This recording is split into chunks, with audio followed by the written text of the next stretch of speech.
Welcome to Ceylon Tamil channel. நான் உங்கள் RJ Stella. இன்னைக்கு மிக முக்கியமான ஒரு விடயத்தை உங்களோட பகிர்ந்து கொள்ள போறேன். அதுக்காக தான் இந்த காணொளி.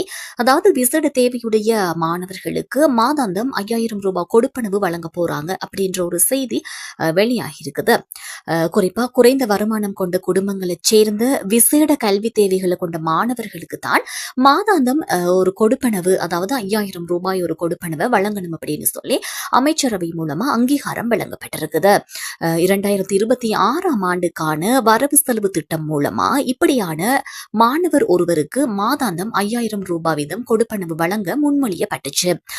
குறிப்பா சொல்லணும் அப்படின்னு சொன்னா, இதுக்கான விண்ணப்பங்கள் முன்னதாகவே கோரப்பட்டு விட்டது அப்படின்னு சொல்லியும் ஒரு செய்தி சுட்டிக்காட்டப்பட்டிருக்குது.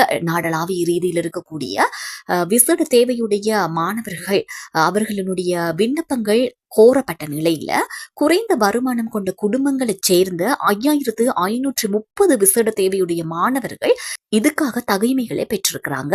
அதாவது குறிப்பா 5530 குடும்பத்தில் இருக்க மாணவர்களுக்கு இப்படியான ஒரு 5000 ரூபாய் கொடுப்பனவு வழங்கலாம் அப்படின்னு சொல்லி தகுதி பெற்ற குடும்பமா அறிவிக்கப்பட்டிருக்குது. இதுக்காக தகைமை பெற்ற 5530 மாணவர்களுக்கும் உரிய மாதாந்த கொடுப்பனவு செலுத்துறதுக்கு தேவையான நிதியை ஒதுக்குறதுக்காக கல்வி, உயர்கல்வி மற்றும் தொழிற்கல்வி அமைச்சரான பிரதமர் ஹரிணி அமரசூரிய இவங்களால தான் ஒரு முன்மொழிவு சமர்ப்பிக்கப்பட்டுச்சு. எனவே இவங்க சமர்ப்பிச்ச அந்த யோசனைக்கு தற்போது அமைச்சரவை அனுமதியும் கொடுத்திருக்குது.